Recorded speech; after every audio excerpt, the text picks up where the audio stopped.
Welcome today to DDCEO. We've got a great guest today, Jeff Terry. Jeff is a former military serviceman which I love to have on. I love to see men and women that have served us in our military and then gone on to use the lessons learned to create success in businesses and teams. So that's who we have in Jeff Terry today. So I'm proud to have Jeff on board. Jeff's the CEO at a GE healthcare company. And Jeff, welcome, buddy. Thanks for being here. Hey, Gary, thank you. I too love former military, so hooah and hello. Absolutely. I wish I was one, and that's one thing I'll miss in my life. I always say, if there's one thing I could do over again, it'd be that. And I always said that in my business, I started my business 18 years old, and if it failed, that was my backdrop. My brother, my sister were Navy. My grandfather was the commander of the Navy. I read all about Navy SEALs and underwater demolition and all that, and I never had a chance to do it. Probably luckily, but either way, my brother actually went in. He was an underwater demolition diver. My sister was a boiler tech. Her husband also electrical guy in the Navy. But either way, I love service people. I think it's the best thing you can do. If you can serve your country in the military, you learn a lot of lessons. You understand the value of this great country and the Constitution, and it creates better Americans, in my opinion. And so we want you to tell your story because you're one that's inspirational, and any of us that haven't served need to think about how we serve this country, whether it's creating jobs, it's doing a job and serving our customers, it's supporting our servicemen and women, whatever it is, right? There's so many ways we can serve our country without serving in the military, and we can look to people like you to see how we might be able to do that better. So welcome today, Jeff. We want to get into you and a little bit about who you are and you've got a great educational past. Want to hear about that, your upbringing as a kid, maybe a little bit about your education, and then in the military, and then get into the nuts and bolts of what you've done to lead in business. Okay. Wonderful. Great to be here, Gary. Thank you. And just Jeff, we have Chris on the line, my producer, and we've got Joey, my nephew. I always like their perspective too. If they have a question or something, they throw it in. And then at the end, they basically come up with what they see as kind of the secrets to success that creates the leadership in you, Jeff. Okay. Great. So we'll Great, start out Joey. with Fire away.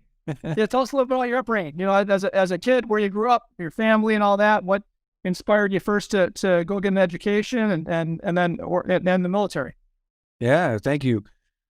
Great being here. I grew up as an Army brat, speaking of. So my dad was career Army. He was a farm kid, then was a West Pointer, and then did 30 years in the Army as an aviator, helicopter pilot in Germany during the Cold War, and then as a tank company and battalion commander and all sorts of stuff. So we moved around a lot: Germany, Korea, Virginia, New York, a lot of time in Kansas as a kid.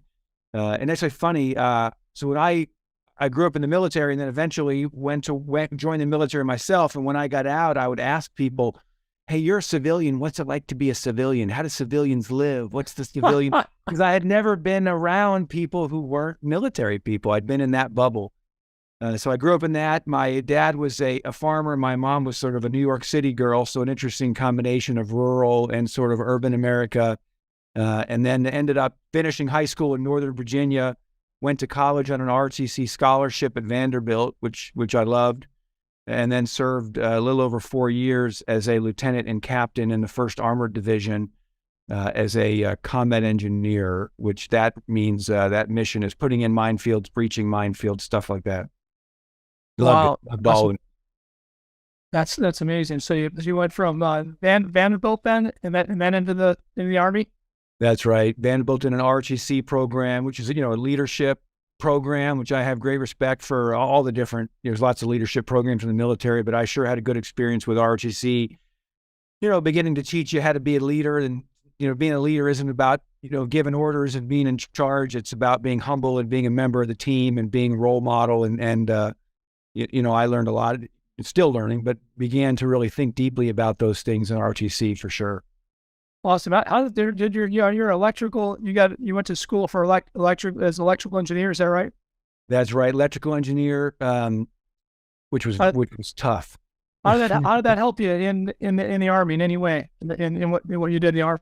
The thing that I think that I really valued in electrical engineering was the way it forces you to break down problems, which is very useful. You had to start with a high-level block diagram at the highest level, and then you kind of unpack each box within it and build out the detail, which I think is very similar to sort of how the military works, in that you have, divisions and brigades and battalions and companies and platoons, and it's all nested together to achieve the mission.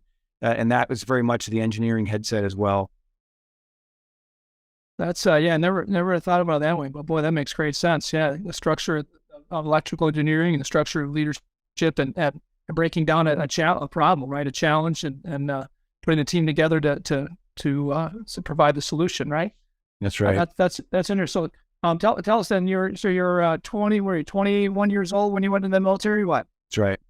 21, and as a 21-year-old, how did it open your eyes to what it's like? I know you're around the military all your life, but actually being engaged in it. Tell us how that opened your eyes differently, and how you thought maybe of your dad differently, and people you'd been around for so long.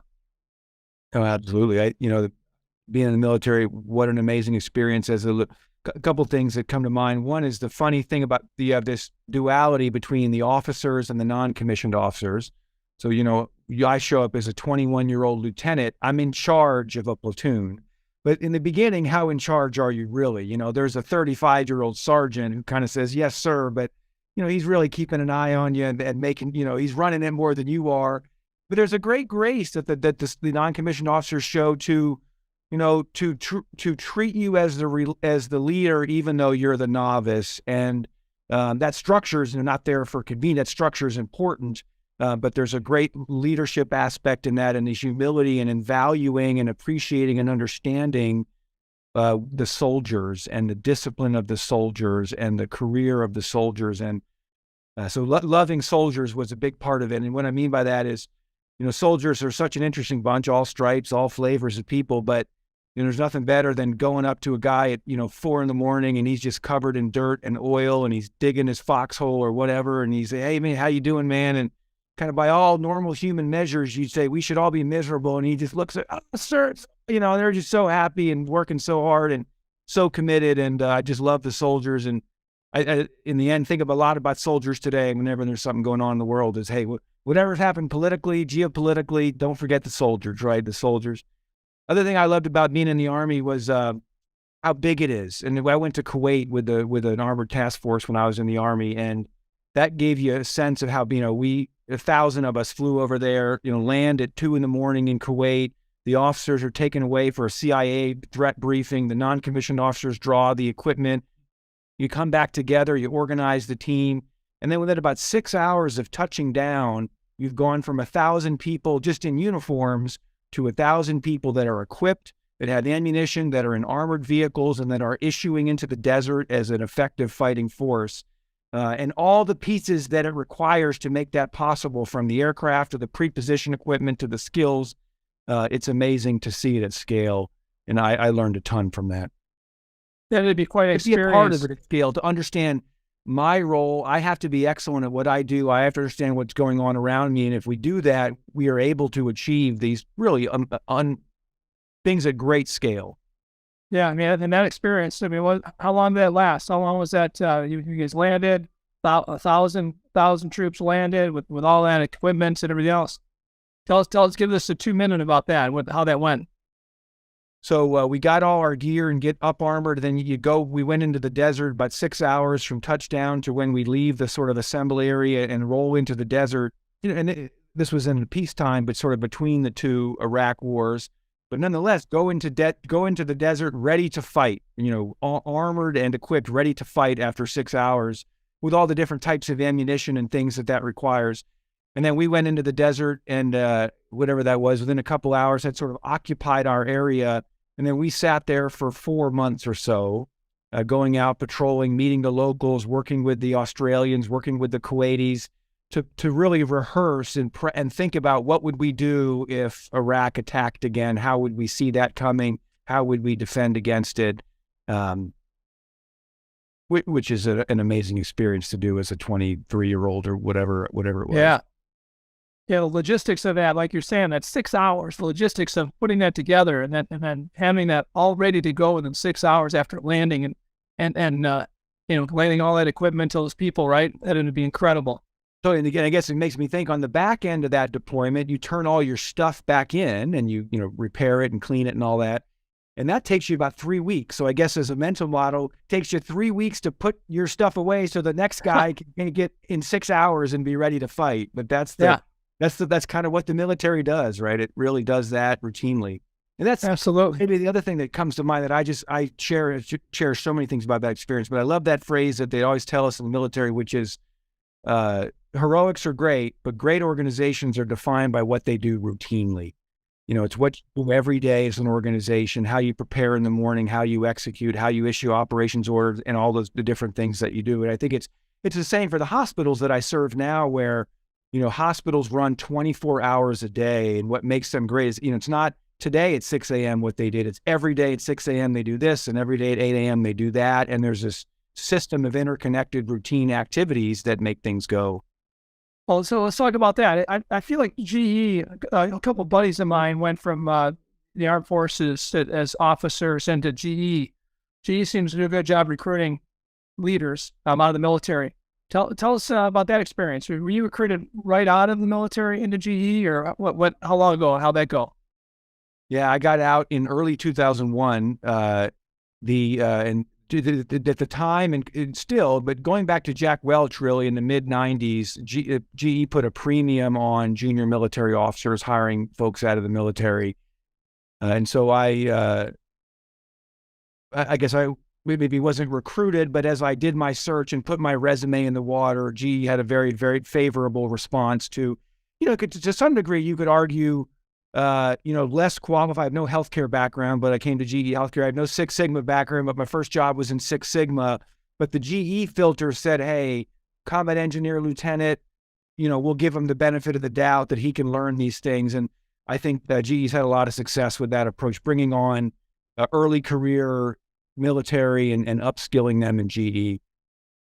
So tell me about that. Okay, so you get motivated into GE, they throw you into a business unit basically then, or what? That I came into GE Healthcare at the time they called it GE Medical Systems. Okay. And I was it was a great role. Smart of the GE design. It was sort of an internal quality, like a process improvement role as a first step. But that really almost gave the people in that team a chance to understand the business, make an impact in sort of a low risk way, and then, move on to the next job and the next job, which is a great talent pipeline. But every job kind of builds that foundation for you of leadership, right? I mean, process improvement, something you're always going to, be ingrained with the rest of your life as a leader, right? And again, every single thing they throw in is just another building block in that foundation of leadership, probably, right? Absolutely. And was it a leadership track they put you on then, or it wasn't? It's funny. GE does have leadership tracks. The program I was in wasn't one of those formally, but it sort of played that. It kind of acted like that because they ended up bringing in, I don't know, in the group I was in, and there's lots of parts of GE, but 10 or 15 sort of young, talented people, maybe half of them military, and we worked in this process improvement shop. And then about all those people, or many of those people, have gone on to have long, successful careers, which really branched out in different directions. But that's sort of the genius of that role, is you got a lot of good folks onto the team, and then you could route them. Sure. Okay. So now, right away they throw you in and they start teaching you Six Sigma, right? I mean, and I know just a little bit about that. We studied that as well in my businesses, and I've got many of my leaders that have gone through all the training and all that. But DIMAC, or what do you call that? DMAIC and DMADV, and absolutely.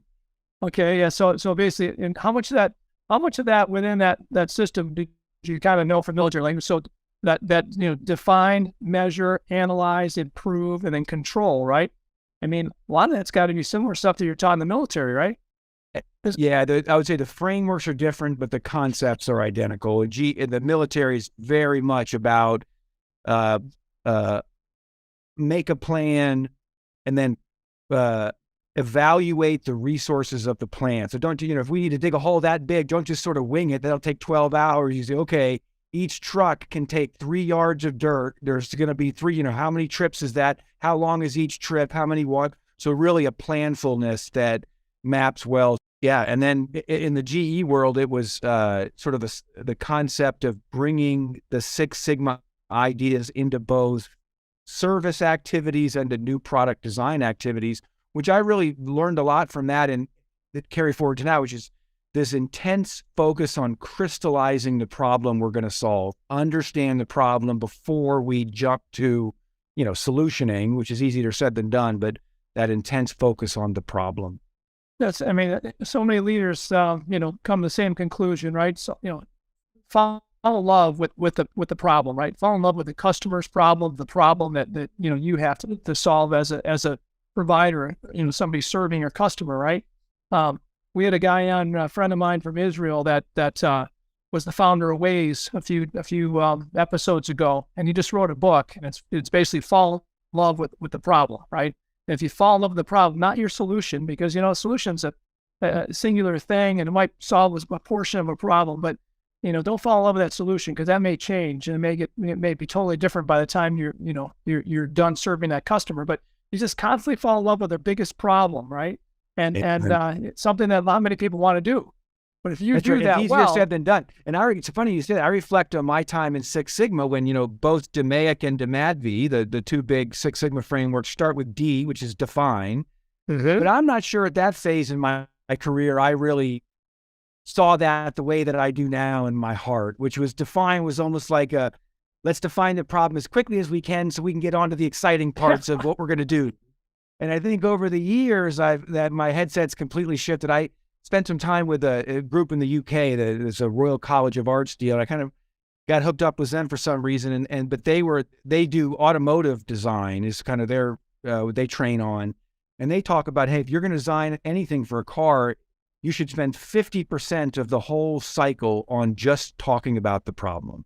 Yeah. And over the time, the more like the Waze gentleman, that's it. And that's it. The cool thing is once you define that problem, sometimes you define a problem the customer didn't even know they had, right?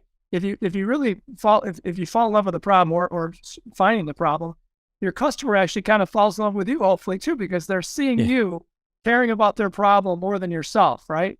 And again, what does that do? That makes your customer open up to telling you more about their problems and another problem they may have that they can solve later on, right? Once you solve one problem, it's like, okay, Jeff, what can you do for this problem, right? And what can your team do to solve this one? I have our customers at Walmart and our biggest customers in the country come to us and say, okay, how do you fix this one, right? And we're like excited as can be because they're coming to us asking us that question, right? And that means you've got an amazing relationship of trust with a customer that they're sharing their problem with you, because they don't do that with everybody, right? I mean, if you truly can show your customer that you're in love with solving their problem, all right, they're going to want you. They're going to keep you abreast of any of their issues in the future. If once you prove yourself that you truly are in love with that and you can do it, and you built a team that can do it, right? So tell us about your team now, and kind of what type of problems you solve for your customers today, and maybe a recent challenge that you guys were able to overcome. Give us an example if you got. Yeah, for sure. So we've built up this real-time AI capability, this business, to solve problems related to length of stay in the hospital, quality in the hospital, clinical outcomes, clinical deterioration. And so some of the problems that come up are, if you think about the clinical quality, the radiologist might write a CT report that this patient has an appendectomy or has appendicitis, and the ED doctor, once the ED doctor knows that, they're going to schedule a surgery. It's straightforward. But when you really get into the problem, you learn, the ED doctor doesn't know that until he or she takes the time to go log in, and then a thing pops up. But that can be 2 hours where all the information is hidden, and so the next step isn't taken. And sometimes that shows up as an inefficiency. The patient stays longer in the hospital than they should. Sometimes it has a bad outcome because we didn't respond as quickly as we should have to a changing condition or whatever. Sure. And so, that's a nugget. And I guess a recent one I'm quite proud of is we're doing a lot of work on sepsis, which is this sort of leading cause of death, leading driver of of cost in hospitals. And it's the sort of the same deal where the factors that indicate a patient may have the problem and the factors that indicate how the treatment of that problem is going are changing so quickly that it can be missed. And the AI, of course, doesn't miss it. And so that's what we've added, is constantly sensing it. So no, we're not waiting on a human to connect the dots. Yeah, AI is a hot topic. Where our biggest valued company today is one that we've been concentrating on how to solve problems in the pavement world. Okay, concrete pavements, asphalt pavements across the country for our customers. And I was a regional company until I started giving away the best civil engineering I could find in the world to my customers. So that's how we grew to be a national provider, and then eventually paving parking lots everywhere in the country. But our best value came when my son came into that national business of ours as a leader and said, Dad, we're spending a lot of money, giving away this engineering. Our customers love us, but it's cost us a lot of money, and we're not that fast in providing the solution. So anyway, it was boots on the ground engineers all over the country to solve our customers' problems, and they loved it because there wasn't much else out there like it, and nobody was doing it for free. And our engineering wasn't just American engineering; it was global. We're using German engineering and Israeli engineering and some really cool stuff that I discovered across the globe that I was then bringing to my customers and saying, hey, here's a better solution than you're going to see from any engineering company in America. Eventually, they started liking us for that product, or that kind of that lost leader, right? And so my son came to the business as a young guy, aggressive guy that he is, and he built his own business prior to this, and then came in and we recruited him to run this business. And within 6 months, he said, Dad, we could do this way faster, way better, and for way less money, and our customers are going to be happier than heck with it. And so I asked him, tell me more. He said, Dad, we could use drones instead of flying these engineers all over the country. We could use drones. Our engineers can sit in their seats in the office, saving all that money and time, probably delivering a product, 10 times faster, at least to our customer, and for probably 1/10 the price. And so sure enough, about 7 years ago, 6.5, 7 years ago, we started experimenting with drones. And then we started building scripts for the drone pilots to fly by, that our engineers believe were the best routes and the best pictures of those big parking lots, right?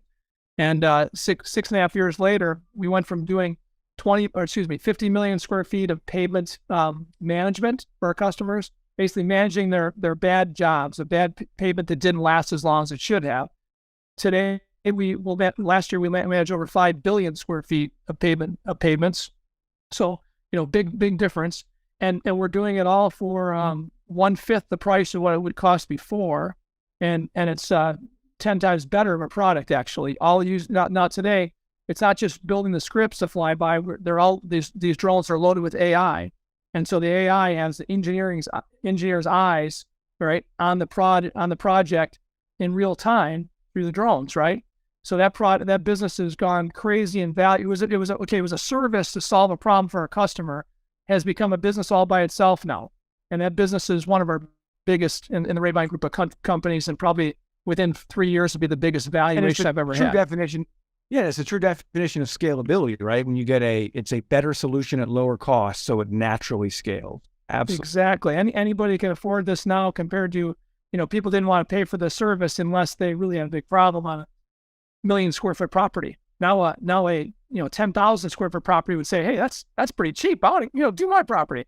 Check out and now, Jeff, we're doing not just roofs, we're doing pavements, roofs, facades. We'll be doing landscaping, environmental, everything around a building within a couple more years. And it's pretty, it's really expensive. So it's fun to see that grow. But again, it's AI again. How do you use this new technology in a way that serves our customers in a way that's world class, that other people aren't thinking about, right? Well, that's it. And I'd say our work in this group I lead is called the command center business. And so it's like we kind of create think of like a NASA style command center for a hospital, which is sort of let's get into that. Let's get into that, because that's interesting. I read up about it. It sounds really cool. So tell me how that concept came up and what it does to, again, serve your customers better than prior. Well, absolutely. It came up through problem-backed design, as we discussed. Our first place we did it was, the first one we did was at Johns Hopkins, the great hospital in Baltimore.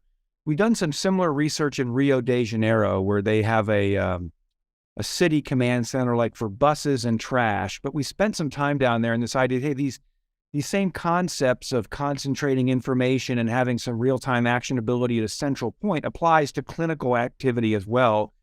And so that's what we did with Johns Hopkins, starting with what problems will we need to solve, and then designing this control point and designing, in a bit like your example with the parking lots. It started as a project. Let's build a command center for Johns Hopkins. Let's design the room. Let's design the practices.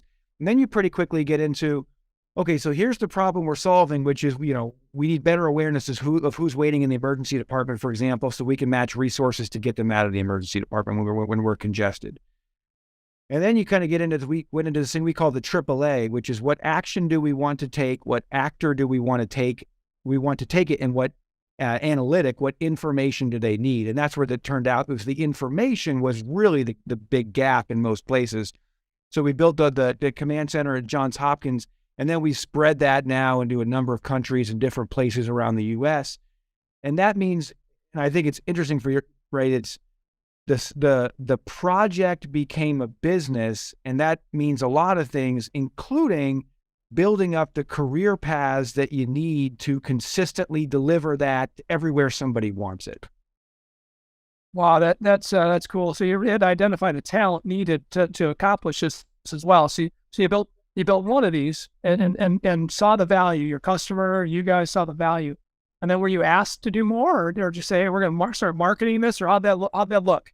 Our second command center was actually a dear friend of ours, a hospital in Canada, Humber River Hospital in Toronto, and that CEO, Barb Collins, actually saw the Johns Hopkins news. We had worked with her on some other cool stuff years before, and she called, kind of ticked. She said, what are you guys doing? I thought I was your partner. I thought we had a deal that when you do something cool, you call me first.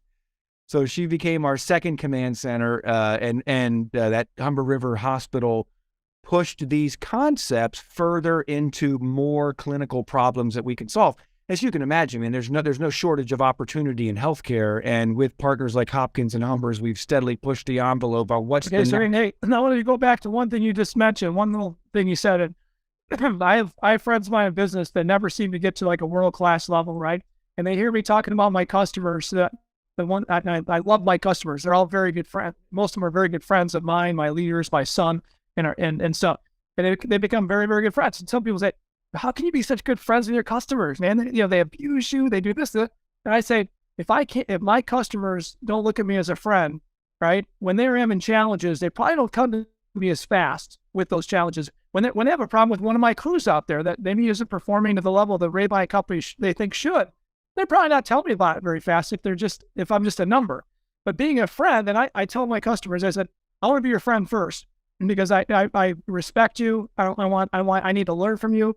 I said, but if we don't ever perform to make you look great as a friend, you should be proud to say you're a friend of ours.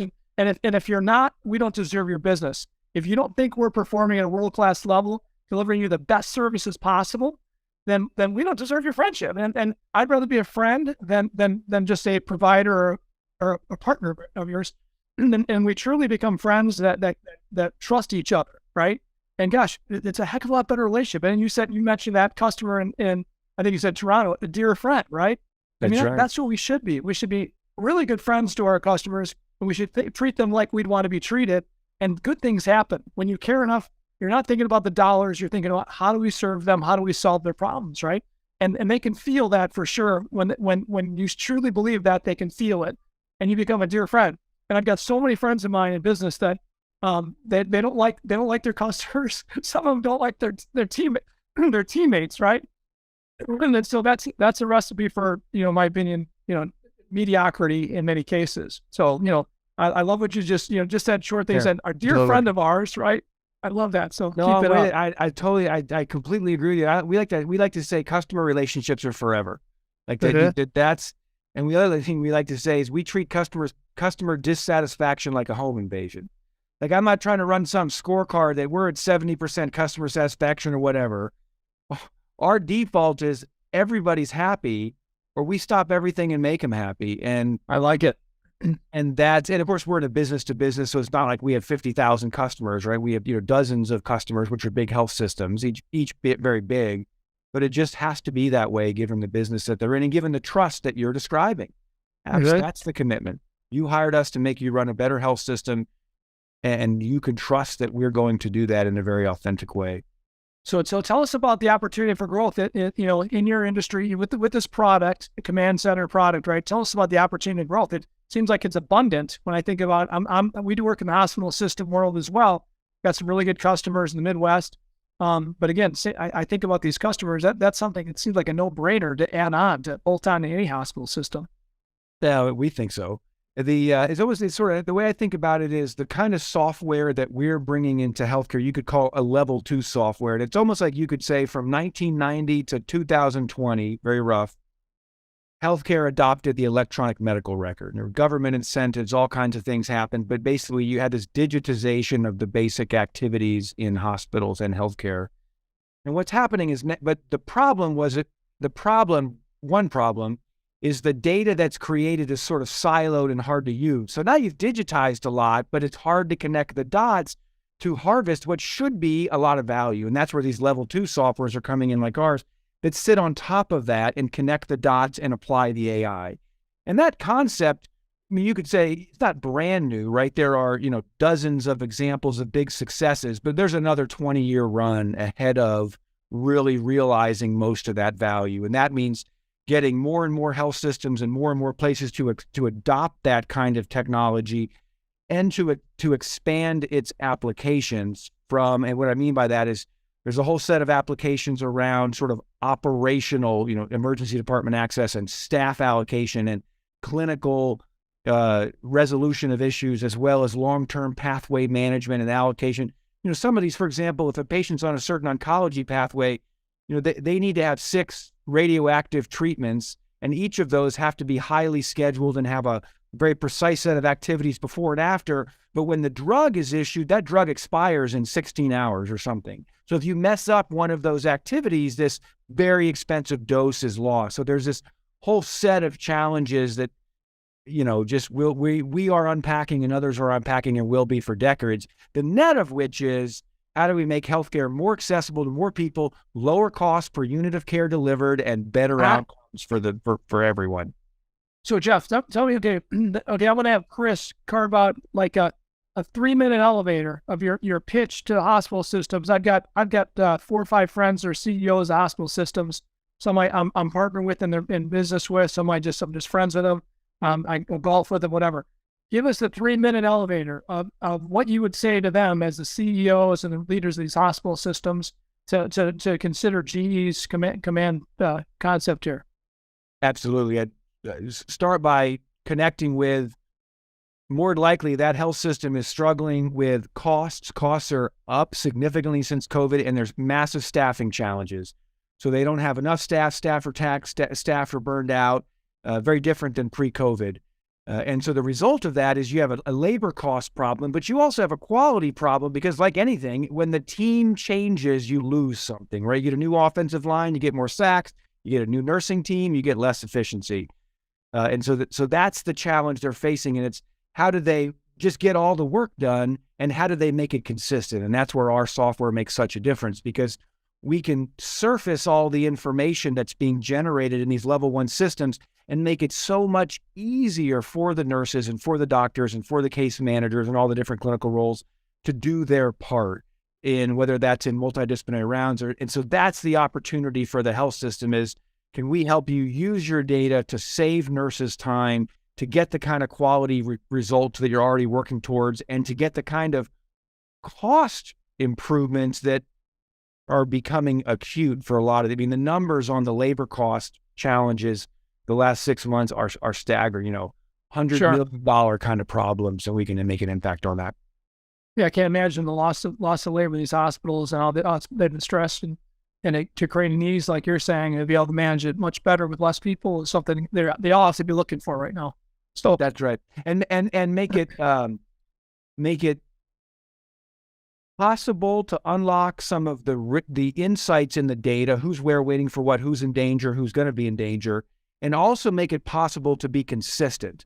So that even when on the night shift, it's a traveler who's never been in your hospital before and doesn't know your processes, even for her, it's easy to do the activity because we've scaffolded it so clearly.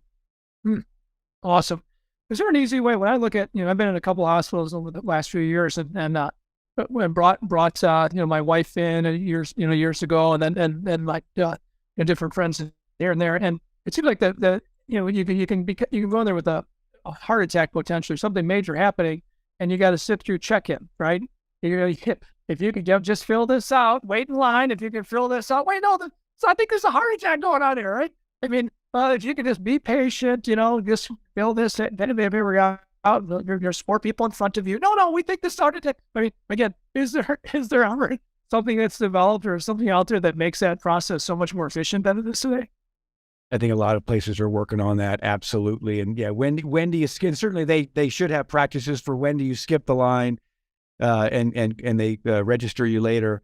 And of course, many of the places have come up with these amazing methods where, the helicopter lands on the roof and there's an elevator that actually opens on the roof and it pulls you right down into the trauma OR. So you're in surgery, and some of those things that are routine, that are common now, which even 10 years ago just didn't exist anywhere in the world. And now, Dallas, New York, all the big cities kind of have those. And then that cutting the line practice, making sure that we can get patients what they need quickly. Everybody's working on that. Yeah. It's like AI could help it there somewhere along the line. I'm not sure where. Absolutely. Yeah. And there's a whole, that question you raise, and it, I don't have a sense. It's been a little while since I looked at it, but it is the classic conundrum of, we ask you to fill in your name and your date of birth 55 times. Didn't I already tell you that? But I think, I know folks are working to streamline that all the time. So tell us about, Six Sigma stuff. I mean, your business itself, do you have the same core values as GE, the mothership, or are you able to have, different set of, core values or mission statements, all that kind of stuff? Tell us about what that looks like for you in your business. Absolutely. So we're part of GE Healthcare, which is actually, it's actually spun out as of January 3rd, spun out of GE. So for like 120 years, GE Healthcare was part of General Electric, CT scanners, MRIs. And then about a month ago, GE Healthcare spun out to be its own company, and we're a part of that. The vision of the company is to create a world of healthcare with no limits. And so all the values of the company, transparency and leadership, humility, those are also our values within my business unit.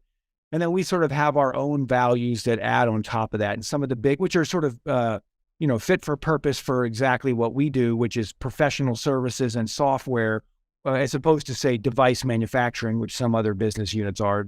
And so the additive values for us are things like doership, alacrity, cheerful willingness. Wait, use doership, you said? It's actually our first value. We like to say, should is a bad word, meaning we're not going to all sit around and say what we should do or what we could do or what the world ought to do. We're going to do it right now. So we're defined by what do we do, not what we talk about doing. We talk about feedback as another big value that we try to embrace, which is the idea that feedback isn't an annual activity, but it's an all the time activity. So, when you walk out of that meeting and you turn to your buddy and say, hey, the way you opened that was great. And you really hooked them. Hey, but midway through, when that person asked that question, I thought she kind of didn't follow this part of your answer. Just really inculcating constant feedback in a pursuit of excellence. I love it. Feedback and the feedback loop is so important on the customer side too. That, you're going to find out those challenges they have, the problems they have, if you're in touch with them on that feedback loop, right? Totally. And you have to lower those barriers that we want that. I want to give it. You want to receive it. It's a gift when you give it to me so that we get it flowing. The other one we talk a lot about is kindness, which sometimes surprises people. But we really emphasize that, this is hard work. And if you're going to be on the ground with a team from 7 a.m. to 7 p.m., 4 days a week, and on an airplane working hard, that you got to be kind to each other because everybody else is tired and everybody else is stressed. So we talk a lot about that. I like it. For a military brat, that's, that's something that you may not have heard as a young kid. No, that's right. They didn't emphasize the kindness so much, but I think it was secretly there from the drill sergeants. I think they meant it. It was in their hearts. They didn't talk about it much, but it was there. So, and I should say too, and we also talk about commitment to excellence. And I think, that's the trick, right? Is we expect to be fantastic for our clients. And we expect to put in the work to do that. And that's a given, but we're kind to each other along the way. We give each other feedback along the way. We show humility along the way. I love it. I love it. Yeah, I mean, I believe, if you you're committed to excellence, you're in a company like GE, you guys are committed to being world class every day. I mean, you're a world class company. It's a natural thing. You join GE, my friends, they're leaders, they've been leaders like you there. They're committed to being the best in the world, what they do. And if that's a message I send to every small business owner across the country that I talk to, anybody listens to this podcast, right? If you're gonna be in anything, life is short. You're passionate about what you do, and you really want to serve others, right? So, be involved in something that you're very passionate about, that you can actually strive to be world class at, right? Because unfortunately, a lot of people do business, but a lot of them don't really sincerely strive for world class. They may not even know what that looks like, right? But if you can search out and really, go on an expedition, if you have to, what companies in your industry are the best in the world, right? That's what we try to do in every one of our little companies. And the goal of every CEO is to be world class. So they have to understand what world class looks like first, right? And then identify that and really really do a lot of work investigating that, and then say, okay, here's who they are. This is a world class company. Here's who we want to be. Except we want to be even better. We want to do a few things to differentiate from them, even, right? Now it may take years to get there. It may take months. It may take years. It may take decades to get there.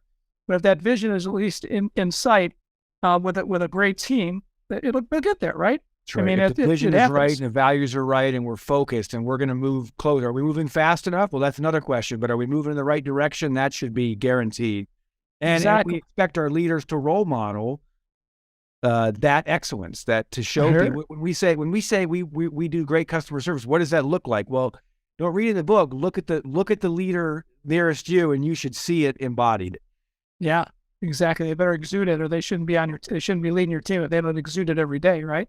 Absolutely. And that's another thing I think the military teaches pretty well, that the officer or the sergeant, whoever the leader is the last to eat, the first to charge, all that stuff. But, in the military and in government work and stuff, I see that, it's hard to fire somebody if they're not passionate about that, whatever the servant job is that they have, right?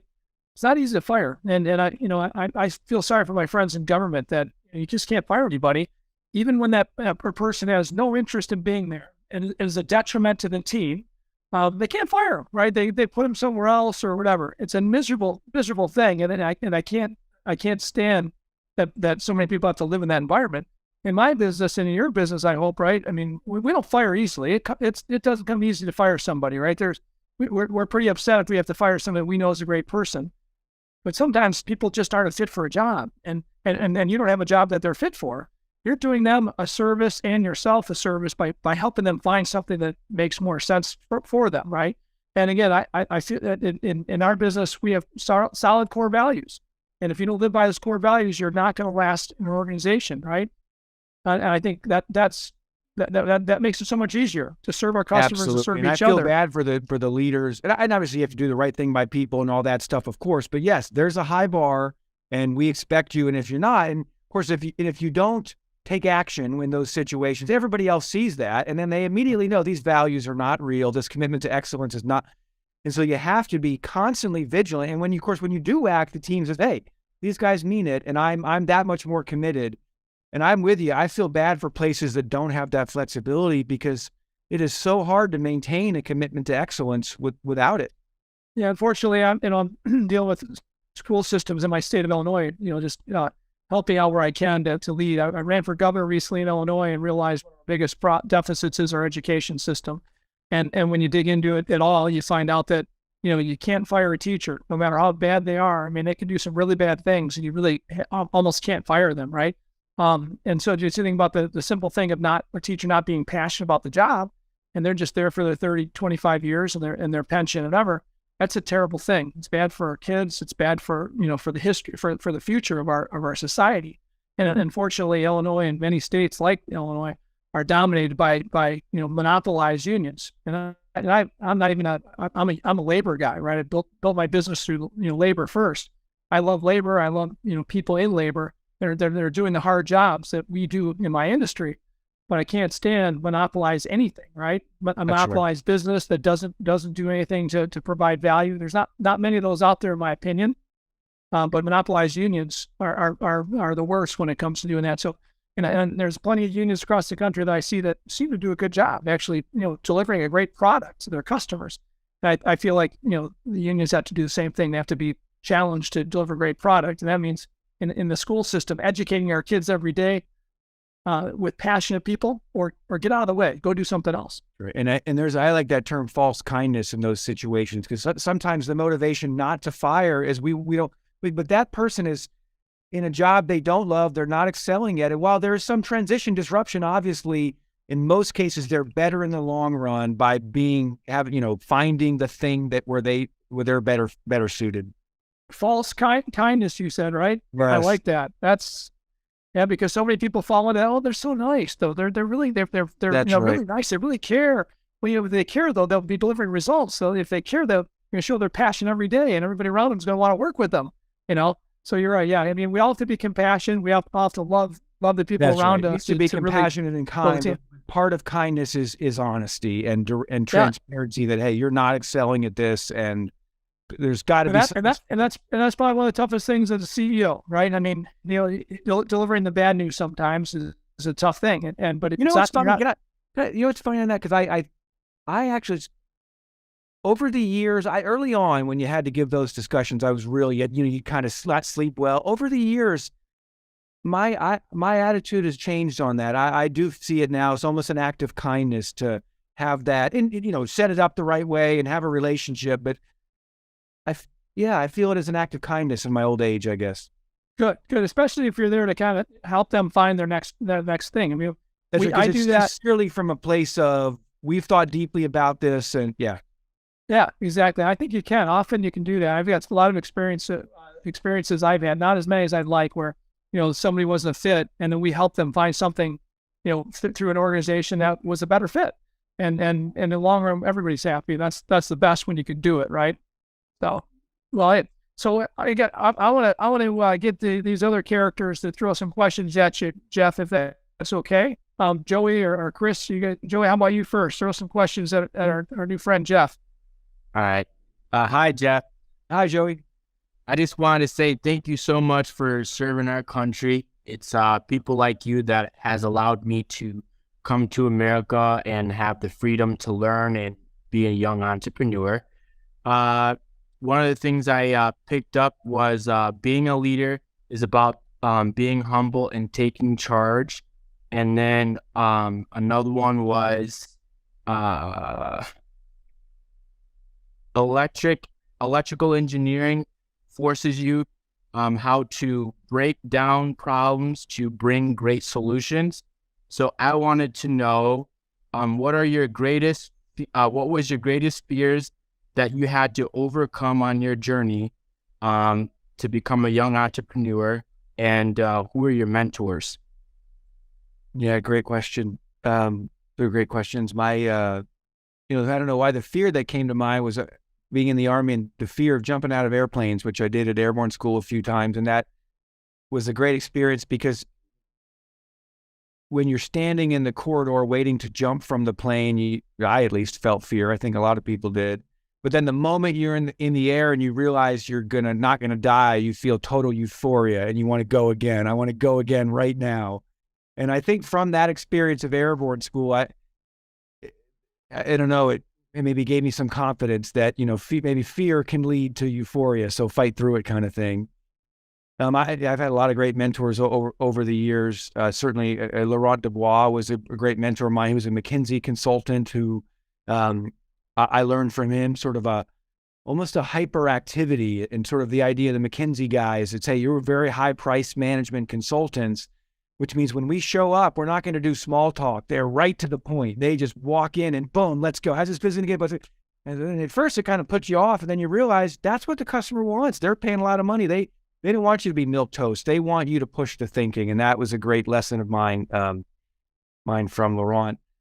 I learned a lot about leadership at GE from a guy named Rob Riley, who was a great leader. And I learned a lot from about building teams and the importance of personal relationships. And I think back to the, so many military leaders that I learned from, just the discipline and the consistency and the preparation. Gosh, yeah, so many great mentors over the years. Thank you so much. Thank you, Joey. And Joey, I may ask, you mentioned that you were newer to America. What was your background? If you don't mind me asking. I've been here for like 16, 17 years. But I was adopted. I actually have a family of 22. So, wow, that's great. Are you still in touch with them? That's great. Yes. Oh, that's wonderful. That big family. That's fantastic. Yep. Yeah, he's from Haiti, from 5 years old, right, Joey? Yep. Oh, that's great. Yeah. Yeah. And go ahead, Chris. Sorry. Yeah. Awesome. So Gary likes me to keep track of some great nuggets of wisdom, or kind of in line with like the laws of success. So some that I picked up from, there were a bunch. Heroics are great, but top performing organizations have great routines and systems. Understand the problem before trying to figure out the solution. In fact, spend 50% of the design process talking about the problem. I think that's a powerful way to reframe the design process. Customer relationships are forever. Should is a bad word. It's more what we could do. Feedback isn't a quarterly or yearly thing. It's an all the time thing. The leader is last to eat and first to charge, and part of kindness is honesty. Yeah. Thank you so much for spending this time with us, Jeff. Where can our listeners find out more about you? Thank you for capturing those things. We have a podcast we put on called the Real Time Healthcare Podcast, which you can find on Apple or wherever, I guess. And we have a nice website called gehealthcarecommandcenter.com. And I'm also active on LinkedIn, sharing some of the information some of the work that we do. And you know what? One other, as you were doing nuggets, and I was thinking in the preparation for this, we had a note that worth sharing in the entrepreneur vein, I think, is the people pay for what they want. And what I mean by that is there's sometimes a big temptation to do sort of free projects, but anybody will take free. That we really push that if a hospital wants something, they'll pay for it. And it's less about making money and more about testing, is it an important problem? If they're not willing to pay, it's not important. Good point. Now, I also like your word doership. That's the first time I've heard doership before. Oh. Is that in the dictionary yet? That's a good question. I don't know. I hope it is. We use it, but yeah. It's like a word I use all the time is fantabulous. So people ask how you're doing. Fantabulous, right? That's right. And now it's fun to hear words that people don't, everybody doesn't always use. I like doership. I'm going to use that, and I'm a big fan of your mentality and feedback, because I think we learned that as we built a couple of technology companies. Feedback's so important when you're building technology of any type. And then in our services business and paving, roofing, and all the doors and docks, all things we do, same thing. You should treat the feedback loop just the same, whether you're performing a service or you're building a software, right? Because boy, you get so much. If a customer is just used to you, if they like it, right? Some customers don't want to be bothered as much, but those customers that enjoy the back and forth, and use the heck out of them to help grow a better product for them by constantly contacting that constantly using that feedback loop. It shouldn't be, as you said, quarterly thing, annual thing. It should be a daily thing. I think that's a big takeaway that anybody should keep in their mind, because I think it's made us way better by thinking that way, and we didn't always, right? So, and it's hard. Let me ask. Yeah, oh, please. It's hard. You have to be vigilant, right? It's I think of sometimes a customer complaint surfaces, and you kind of say, "No, let me explain to you." But a customer complaint is often feedback that I can reflect in times in my career where customers were kind of saying something that only later did I realize that was priceless feedback that we should have grabbed somewhere and put in the product. Also, exactly it's something to constantly work at. So big organizations like yours, I tell people all the time, I try to share my experiences, and my experience over the last 15 years of value growth in my businesses has been really teaching enterprise value to all my leaders. What's the value of our business that you're running, or you and your team are running today, and what will it be next quarter, and what's our goal for the end of year and 3 to 5 years out, right? We use this thing called it's the Entrepreneurial Operating System, EOS. And with that, we always want to know, what are our goals? What is the one thing we care about the most? So it's enterprise value. Because if we know we're growing enterprise value, then we're probably growing our quality customer, probably growing our the value of our customers, right? We're probably growing our profits, right? And creating a more sustainable business that our customers love. If you're not growing enterprise value, then what good are you? I mean, Absolutely. How are you a leader? How are you doing a great job if the enterprise value is not growing, right? Better have good reasons why. So I'll ask this question. Do you guys think about that at all? You're a large organization and a huge organization, right? Does your business, are you charged with understanding that and getting your leaders to understand where you're at today in enterprise value and where you want to be tomorrow? We do. And there's two layers to it, because there's GE Healthcare, the larger corporation of which we're a part of, our enterprise value, which you can see in the stock market, but that's the amalgamation of many things. And so then we also then try to track our own enterprise value, which is a little harder to track because there's not a stock price, but there are data points that enable us to do so by looking at what competitors of ours who are our standalone companies were bought for or sold for or merged for or whatever. And so we do we do track that over time. Absolutely. And frankly, we're proud of it, because in this case, it's something that the value was 0 in 2014, and now it's a lot more than that. Awesome. Well, you know what, and again, I think any size business, I didn't think that way for the first 20 years of my career. And then I realized that, a light kind of went off. I mean, I knew that was, I wasn't interested in really selling my business, right? But if you don't build a business on value, whether you sell it or not, that's not a good thing, right? I mean, so no matter what. Of it. Absolutely. Yeah, always. I mean, that's kind of a great, it's a great way to measure yourself and your team, right? As you're growing your business, and it's going to force you to find the best customers in the world, right?